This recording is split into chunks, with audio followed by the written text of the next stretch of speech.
10 நாளுக்கே தூக்கி போட்டாங்கன்னா 6 மாசம் விட்டு இருந்தா 5 தொகுதி தாண்டி இருக்க மாட்டாங்க. இதுதான் சூழ்ச்சி. 5 தொகுதி தாண்டி இருக்க மாட்டாங்க.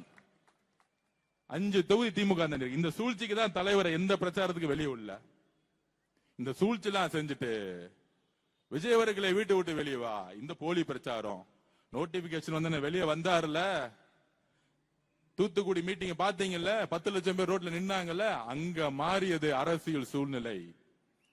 கடைசியில திருப்பூர்ல மாறுச்சு, சென்னையில மாறுச்சு.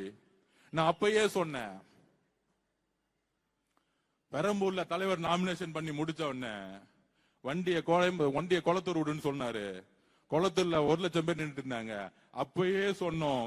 அடுத்த நாள் குளத்தூர் மீட்டிங் போடும்போது நான் பேசினேன், குளத்தூர்ல மு.க. ஸ்டாலின் அவர்கள் தோல்வி அடைவார். எப்ப சொன்னது? நம்ம எலெக்ஷனுக்கு 1 மாசத்துக்கு முன்னாடி சொன்னோம். அப்பெல்லாம் நம்பல அவங்க.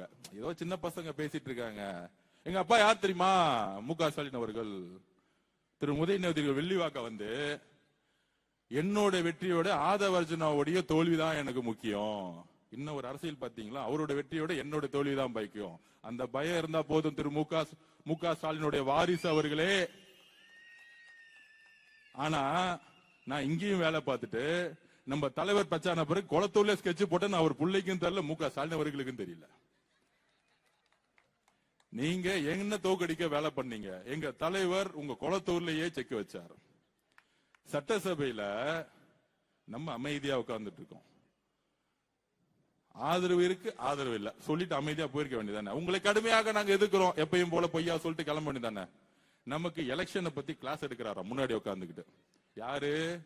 திரு மு.க. ஸ்டாலினுடைய மகன் இளவரசர் திரு உதயநிதி அவர்கள். அந்த இளவரசருக்கு பட்டாபிஷேகம் முன்னாடி என்ன பண்ணாங்க? துணை முதல்வர் ஆக்கினாங்க.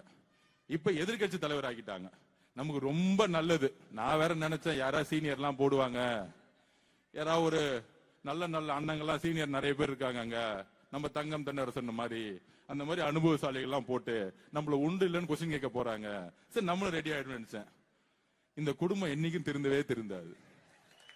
இவ்வளவு அடிப்பட்டாலும் திருந்தவே திருந்தாது. இந்த பட்டாபிஷேகம் பண்ணி தான் குடும்பத்தை தூக்கி போட்டாங்க மக்கள். திருப்பி ஒரு பட்டாபிஷேகம். நான் தோத்துட்டேன், புள்ளைய தூக்கி எதிர்கட்சி தலைவரா உட்கார வச்சிருங்க. போன தாட்டி சட்டசபையா சட்டமன்ற உறுப்பினராகி சட்டசபைக்கு அதிகம் வராதவள்ள உதயநிதி ஸ்டாலின் அவர்கள்.